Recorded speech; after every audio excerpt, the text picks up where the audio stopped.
Hello guys, कैसे हैं आप। Welcome back to literature information. आज की इस वीडियो में हम डिस्कस करेंगे क्रिटिकल थ्योरी को। इसके ऊपर मैं 3 लेक्चर्स ऑलरेडी अपलोड कर चुकी हूँ। आज हम लोग 4th लेक्चर पर डिस्कशन करेंगे और आज हम डिस्कशन किस पर करेंगे, थियोडोर एडोर्नो पर। स्टार्ट करते हैं। 1903 में ये पैदा हुआ और 1969 में इसकी डेथ हुई। ये सोशियोलॉजिस्ट था, फिलोसफर था, 20th सेंचुरी थ्योरिस्ट था।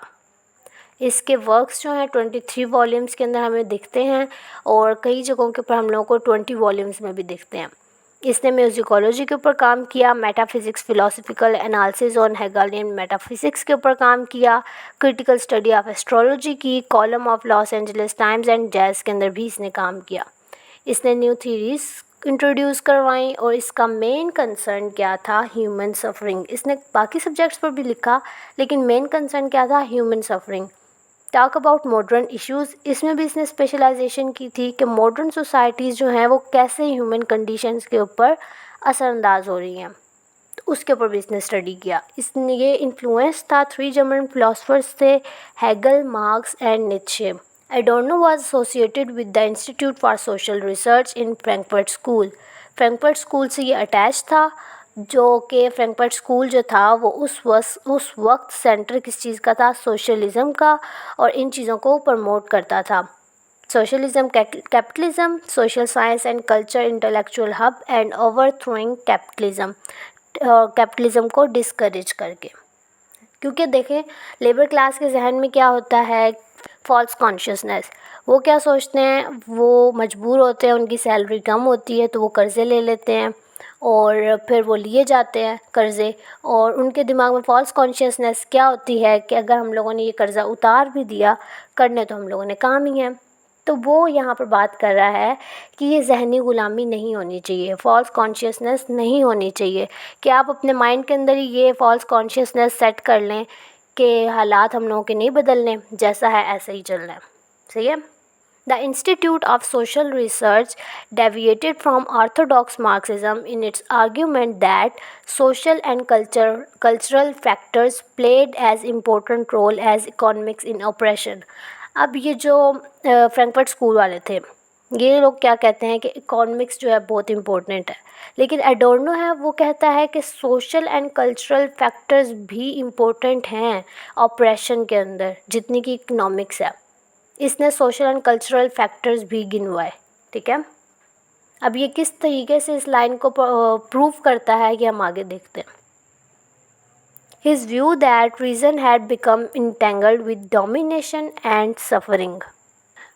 इसके व्यू के अकॉर्डिंग अक्ल जो है वो बांझ बन गई है, गुलाम बन गई है, फंस गई है इस डोमिनेशन और सफरिंग के कल्चर में। Adorno coined the term identity thinking to describe the process of categorical thoughts in modern society. Adorno ने ये टर्म कॉइन की आइडेंटिटी थिंकिंग कि कैसे कैटेगोरिकल सोसाइटी में थॉट डेवलप होती है। कैटेगोरिकल सोसाइटी जो है इसका मतलब है अनक्वालिफाइड सोसाइटीज़, कि हर चीज़ जो है वो किसी एब्स्ट्रैक्ट आइडिया की मिसाल बन जाती है। इंडिविजुअल को एग्जिस्ट ही नहीं करने दिया जाता कि वो अपनी कोई नोबल एंटिटी है, इन इटसेल्फ भी उसे कुछ कहा जाए। वो कहते हैं कि जी तुम कोई कुछ नहीं हो। He lamented that the human race had gone from understanding the world through myths to understanding it through scientific reasons. Lamented का मतलब होता है पछताना। अब वो एडोर्नो जो है वो पछता रहा है और वो आर्ग्यू कर रहा है इस चीज़ के ऊपर कि जो ह्यूमन रेस है वो पहले मिथ्स से चीज़ों को समझती थी, लेकिन अब मिथ्स से समझते समझते अब वो साइंटिफिक रीजनिंग की तरफ आ गई है। कैसे? अब वो कहता है कि आज मिथ्स जो हैं उनके थ्रू लोग दुनिया को समझते नहीं हैं। आज हम साइंटिफिक तरीके का इस्तेमाल कर रहे हैं चीज़ों को समझने के लिए। पुराने लोग जो थे वो चीज़ों को समझने के लिए मिथ मेकिंग करते थे। जिस तरह नेचुरल फिनोमेना होता है ना, उसको समझने के लिए मिथ मेकिंग करते थे। फॉर एग्ज़ाम्पल ग्रीक्स में अगर देखें तो उन लोगों ने ये आसमान और ज़मीन का कॉन्सेप्ट समझने के लिए इनकी शादी करवा दी आपस में। उन्होंने कहा जी ये हस्बैंड वाइफ है, फिर उनकी अलहदगी करवा दी ये समझने के लिए कि आसमान ऊपर है और वो ज़मीन नीचे है। वो कहते हैं कि जी इनकी डिवोर्स हो गई, इनमें अलहदगी हो गई, तो आसमान नाराज़ होकर ऊपर चला गया और ज़मीन नीचे रह गई। ठीक है, ये पहले ज़मानों के अंदर, पुराने ज़मानों के अंदर तरीके थे समझने के चीज़ों को, नेचुरल फिनोमेना को। फ़िलॉसफी की भी इब्तिदा ऐसी ही हुई थी और फिर वो एक इंडिपेंडेंट इन्वेस्टिगेशन की तरफ चली गई। ठीक है, अब वो क्या कहता है कि आज हम मिथ्स की बजाय साइंटिफिक रीजनिंग की तरफ आ गए हैं, बट इधर भी हम मिथ मेकिंग ही करते हैं। जैसे वो सुपीरियर रेस वाली थी बात जो हमने पीछे बात की थी, उसके पीछे जीन्स वाली कहानी थी। अब क्वेश्चन ये है कि साइंस कैसे इस्तेमाल हो सकती है इन चीज़ों के लिए। साइंस तो कहते हैं बड़ी इम्पार्शियल सी होती है, लेकिन बात ये है कि जो साइंस इस्तेमाल कर रहे हैं लोग, वो तो इम्पार्शियल नहीं होते, वो तो यूज़ कर सकते हैं ना इसको। जैसे हिटलर ने साइंस का इस्तेमाल किया था, उसने अपनी कौम को सुपीरियर रेस के पीछे लगा दिया। ठीक है, तो अब बात ये हो रही है कि दोनों सूरतों में जो है मिथ या साइंटिफिक रीजनिंग, ये दोनों क्या कहते हैं कि हमारी बात मानी जाए, जो हम कह रहे हैं वो ठीक है, सही है। लेकिन यहाँ पे क्या बात हो रही है कि पहले मिथ मेकिंग होती थी, आज जो है दौर वो साइंटिफिक रीजनिंग की तरफ आ गया। Adorno saw morality as being stuck within this powerless subjective in a world that values only recognizable facts. Morality becomes nihilistic, a mere prejudice of individual subjectivity. ये जो सब्जेक्टिव है, जो सब्जेक्ट बनता है, इसके अंदर वो सारा कुछ घुट के रह जाता है। ऐसे फिर मोरालिटी नाइलिस्टिक बन जाती है, पेसिमिस्टिक बन जाती है, ऐसे फिर चीज़ें नेगेटिविटी की तरफ चली जाती हैं। इंडिविजुअल जो है फिर वो ऐसे होकर सोचता है। ठीक है, यहाँ पे ये बात हो रही है। Adorno also known for his critique of cultural industry. यहाँ पर वो ये पॉइंट उठाता है कि कल्चर इंडस्ट्री भी डोमिनेशन में अहम किरदार अदा करती है। जैसे आपको मूवीज़ में भी वो नैरेटिव्स दिखाई जाएंगी कि उनके अलावा अगर आप कोई इख्तियार करेंगे तो वो गलत होगा। आजकल जो यंग जनरेशन है, आप अंग्रेज़ों की मूवीज़ देख लें, वो क्या नैरेटिव शो करवाते हैं और फिर वो उसी को सही साबित कर रहे होते हैं। अब जो ट्रेंड है आजकल, फॉर एग्ज़ाम्पल पेरेंट्स जो हैं वो अपनी डोमिनेशन से निकालें अपने बच्चों को, थ्रू मीडिया उसको यूँ प्रमोट किया जाता है कि बच्चों से वो ऐसे काम करवा लेते हैं जो बड़े लोग नहीं कर पाते। वो क्या नैरेटिव दिखा रहे होते हैं कि पेरेंटल डोमिनेशन से बच्चों को निकालें। ठीक है, ताकि वो बच्चे फिर अगर उनको निकालेंगे डोमिनेशन से तो वो फिर बच्चे बड़े बड़े काम कर पाएंगे। लेकिन मूवीज़ के अंदर वो बच्चों को दिखाते ही ऐसे हैं कि वो कर लेते हैं। आम तौर पर तो कोई नहीं कर सकता इस तरह, या अगर कुछ बच्चे कर सकते हैं तो सारे बच्चे नहीं कर सकते। ये कल्चर प्रमोट किया जाता है हर दौर में। हर जो ट्रेंड चल रहे होते हैं, अपने उन लोगों ने जो अपनी नैरेटिव सेट करने होते हैं, वो ऐसे थ्रू मीडिया सेट करते हैं और ऑपरेशन का शिकार करते हैं सोसाइटी को। मीडिया जो है वो इसी चीज़ का एक टूल है जिसमें मुख्तलिफ नैरेटिव्स को प्रमोट किया जाता है। एडोर्नो कहता है कि आज का जो इंसान है उसका सॉफ्टवेयर पहले से बना दिया गया है सोसाइटी में। उसने सुबह से शाम तक ये काम करना है, उसने फिर टीवी देखना है, उसने फिर ख़बरें सुननी है, उसने फिर मतलब उसने अपना स्केड्यूल सेट किया हुआ होता है। वर्क प्लेस पर वो काम कर रहा है, वहाँ पर वो होते हुए प्रोड्यूसर के तौर पे काम कर रहा है। ठीक है, अब वो जब चीज़ों से तंग आ जाता है इस मोनोटनी से और वो कहता है कि अब हम बाहर निकल कर कुछ और करें, ये मोनोटनी ख़त्म हो, तो वो चीज़ों को एक जैसा होना उस बंदे को बोर कर देता है। एक ही रूटीन से बंदा उकता जाता है। जब वो बाहर निकलता है, चीज़ों को एंजॉय करता है, तब वो क्या होता है, कंज्यूमर बन जाता है, कस्टमर बन जाता है, कुछ ढूंढता है, कुछ इस्तेमाल करना होता है उसने। फिर वो क्या करता है, वर्क प्लेस के ऊपर जो मशीन यूज़ कर रहा होता है वहाँ से निकलता है। फिर वो जब अपनी वो मोनोटनी ख़त्म करने के लिए, तो वो दूसरी तरफ आके फिर मशीन की तरफ ही आ जाता है, यानी कि टीवी के सामने से उठ के लैपटॉप के सामने चला गया, मशीन के पास से उठ के मशीन के पास ही चला गया। तो आज का इंसान इस दौर के अंदर फंस गया, इस चीज़ के अंदर फंस गया। ऐसा कोई चांस नहीं है कि बंदा फ्री हो सके और कंट्रीब्यूट कर सके सोसाइटी की तरफ कुछ पॉजिटिव वे में। ये बात कर रहा है Adorno. Frankfurt school and Adorno, continental philosopher. Adorno को कॉन्टिनेंटल फ़िलासफ़र कहा जाता है। सारे से पहले कॉन्टिनेंटल का कॉन्सेप्ट समझें। एक होता है कॉन्टिनेंटल फिलोसफर और एक होता है एनालिटिक फिलोसफर। ये दो तरह के फिलोसफर्स होते हैं। जो एनालिटिक फिलोसफर्स होते हैं वो बात करते हैं लॉजिक्स पर, रीजंस पर, एनालिसिस के ऊपर, साइंस वगैरह के ऊपर, यानी कि वो माइंड का इस्तेमाल करते हैं।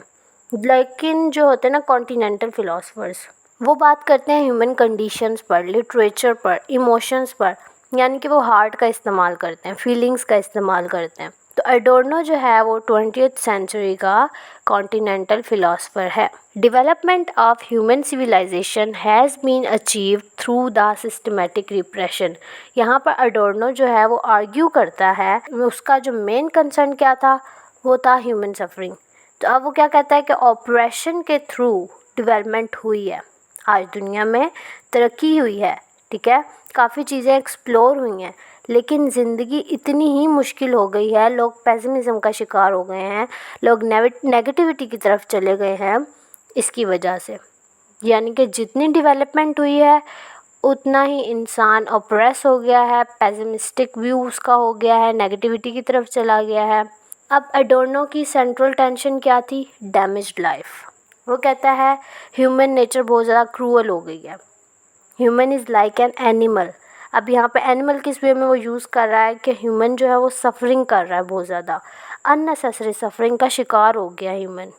For example male dominant society, ठीक है, और डेमोक्रेटिक रूल्स, अथॉरिटेरियन सिस्टम वगैरह। ये लास्ट लेक्चर में हम लोगों ने अथॉरिटेरियन सिस्टम डिस्कस किया था। तो ये सब कुछ जो है ना वो डैमेज्ड लाइफ के बारे में बात कर रहा है। अब वो कहता है कि tentative hope for better world, कि एक टेंटेटिव होप है बेटर वर्ल्ड की। उसने सोसाइटी में मौजूद फ्लॉज बताए और कहता है उसको सेट किया जा सकता है, और एक होप है अच्छे फ्यूचर की, सफरिंग के बगैर।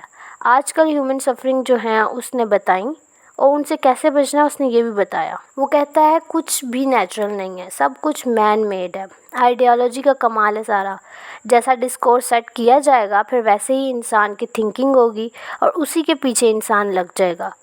यहाँ पर वो एग्जांपल देते हुए बताता है कि he talks about reason and domination, कि अगर इंसान अकल का इस्तेमाल करे, जो हमने रिसेंट लेक्चर में डिस्कस किया था रीजनिंग वाला, कि अगर अपना वो माइंड यूज़ करे, थिंकिंग की जाए चीज़ों के ऊपर, विजडम को इस्तेमाल किया जाए और चीज़ों को सही से चूज़ किया जाए, तो बंदा जो है वो फ्रीडम हासिल कर सकता है। Through reason you can achieve freedom. उसने इन सब्जेक्ट्स के ऊपर काम किया, account of reason, understanding of role of consciousness in construction of reality, his vision of domination, instrumentalize the reason. अब वो यहाँ पर क्या बात कर रहा है कि रीज़न जो है ये एक टूल बन गई है डोमिनेशन और सफरिंग का।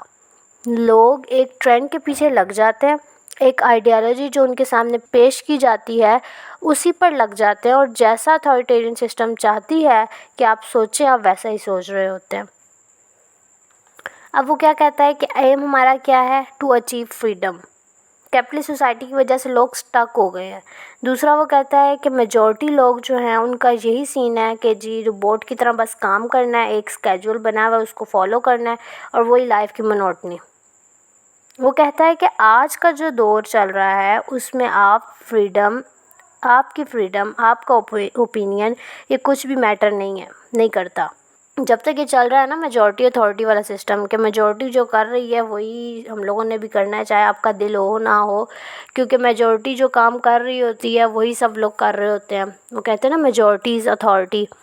तो आपका दिल कर रहा हो या ना कर रहा हो, आपको अपनी आइडेंटिटी बनाने के लिए वो काम करना पड़ता है, वरना अगर आप लोग उनको फॉलो नहीं करेंगे तो आपको लोग कहेंगे ये पता नहीं कौन से प्लैनेट से आए हुए हैं, सारे लोग ऐसे कर रहे हैं और ये अलग ही तरफ जा रहा है। तो एडोर्नो यहाँ पे आर्ग्यू कर रहा है कि इस चीज़ से बाहर निकलें। वो कहता है कि अकल का इस्तेमाल करें, विजडम को चूज़ करें, इंस्ट्रूमेंटलाइज द रीज़न, आइडेंटिटी थिंकिंग।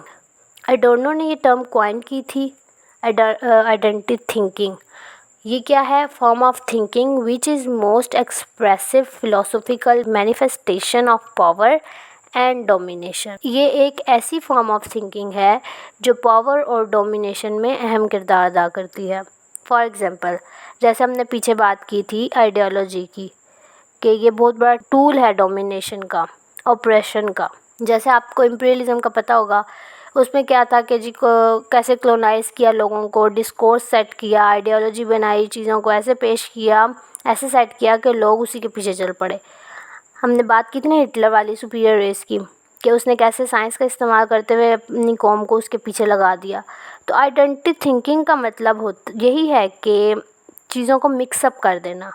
एक होता है लॉजिकल थिंकिंग, उसका मतलब होता है रियलिटी को प्रूव करना, और एक होता है आइडेंटिटी थिंकिंग, जिसका मतलब होता है चीज़ों को मिक्सअप कर देना, to mix up the things. He draws a contrast between his own dialectical thinking and identity thinking. Dialectical seek to say what something is, while identity thinking says that something comes under what it exemplifies or represent, and what accordingly it is not itself. उसने एक idea construct किया dialectical thinking और identity thinking के दरमियान। क्या कहता है कि डायलैक्टिक का क्या मतलब होता है, लॉजिकल थिंग्स, यानी कि चीज़ों को, रियलिटी को प्रूव करना लॉजिक्स के थ्रू, ठीक है। और आइडेंटिटी थिंकिंग का क्या मतलब है, मिस रिप्रेजेंटेशन ऑफ रियलिटी, यानी कि चीज़ों को मिक्सअप कर देना। तो वो यहाँ यही बता रहा है कि डायलैक्टिकल का मतलब होता है रियलिटी को प्रूव करना, और आइडेंटिटी थिंकिंग का मतलब होता है चीज़ों को मिक्सअप कर देना। अब यहाँ पर अगर हम एग्जांपल लें ब्यूरोक्रेसी की आइडेंटिटी थिंकिंग के अंदर, उसमें क्या होता है कि इंडिविजुअल को डिफरेंट क्लासेस में डिवाइड कर दिया जाता है, और वो अपनी कैटेगरी की वजह से जाने जाते हैं, यानी कि एज ए यूनिक पर्सन, जैसी उसकी कैटेगरी होगी वैसे उसको डील किया जाएगा। आइडेंटिटी बनाई उन्होंने इस तरह, ठीक है, और वो इसके ऊपर चल रहे हैं। अब क्या बात हुई है कि एडोर्नो एंड हॉकमायर ऐसे कॉन्सेप्ट ऑफ इनलाइटनमेंट, कि एडोर्नो और हॉकमायर ने मिलकर एक ऐसे पर काम किया जिसका नाम था कॉन्सेप्ट ऑफ इनलाइटनमेंट, और क्या एनालिसिस किया कि इंडिविजुअल तब फ्री होगा जब वो अनजस्टिफाइड थ्योरी, कमांड्स और डोमिनेशन से फ्री होगा, तब वो क्या करेगा, इनलाइटनमेंट को अचीव कर सकेगा। इस ऐसे के अंदर उन लोगों ने ये बात की। आगे क्या है, कल्चर इंडस्ट्री। ये पहला फिलोसोफर था जिसने social, political, economical point of view से मीडिया को यूज़ किया और पावर ऑफ एंटरटेनमेंट को रिकॉग्नाइज किया। इसने फोकस किया मास एंटरटेनमेंट पर। मास एंटरटेनमेंट क्या है, अब फिल्म्स, म्यूज़िक, आर्ट। वो कहता है कि इंडस्ट्री जो है वो क्रिएट करती है कल्चर को। It was principal source of domination in capitalist society. He referred it as the culture industry. कि कैपिटलिस्ट सोसाइटी में ये डोमिनेशन का एक टूल था, कि जैसे हमने पहले बात की कि कैपिटलिस्ट सोसाइटी में लोग खुद को फ्री समझते हैं, लेकिन वो होते हैं अंडर डोमिनेशन। वो फॉल्स कॉन्शियसनेस के अंदर होते हैं, वो डिनाई कर रहे होते हैं फ्रीडम से, रियलिटी को नहीं देख रहे होते। तो ऐसी सोसाइटी को फिर आगे हम लोग क्या कहेंगे, मैस कंज्यूमर सोसाइटी, जो फ्रीडम से डिनाई कर रही होती हैं, खुद को फ्री समझ रही होती हैं, लेकिन ऑपरेशन का शिकार होती हैं, सप्रेशन का शिकार होती हैं। और कल्चर इंडस्ट्री और ये मास मीडिया सब टूल हैं इस सप्रेशन के। एडोर्नो ने एनालाइज़ किया कि कल्चर इंडस्ट्री का बहुत रोल है डिस्ट्रक्शन में। इसने फिर म्यूज़िक में इंटरेस्ट लिया, इसने म्यूज़िक को एनालाइज़ किया, जो हम लोगों ने पीछे पढ़ी म्यूज़िकोलॉजी के ऊपर इसने काम किया। तो इसने इसी तरह ह्यूमन कंडीशंस को, ह्यूमन सफरिंग के ऊपर काम करते हुए इसने म्यूज़िक के अंदर इंटरेस्ट लेना शुरू किया, क्योंकि इसने एनालाइज़ किया था कि कल्चर इंडस्ट्री जो है इसका बहुत बड़ा रोल है डिस्ट्रक्शन ऑफ सोसाइटी के अंदर। थ्रू म्यूज़िक वो फाइंड आउट कर सकता है उन फीचर्स को जिससे कल्चर इंडस्ट्री को इफ़ेक्ट किया जा सके और कमोडिफाई किया जा सके। कमोडिफिकेशन का मतलब होता है कमर्शलाइज ऑफ कल्चर। ये था आज का हमारा लेक्चर। क्रिटिकल थ्योरी में एडोर्नो ने अहम किरदार अदा किया। इसने आइडेंटिटी थिंकिंग दी, कल्चर इंडस्ट्री और सोसाइटी के फ्लॉज को ऑब्जर्व किया। इसका मेन कंसर्न ह्यूमन सफरिंग था। उम्मीद है आपको लेक्चर की समझ आई होगी। मिलते हैं नेक्स्ट वीडियो के अंदर, तब तक अपना ख्याल रखें। वीडियो पसंद आई हो तो वीडियो को लाइक करें, शेयर करें और चैनल को सब्सक्राइब करना नहीं भूलिएगा। अल्लाह हाफिज़।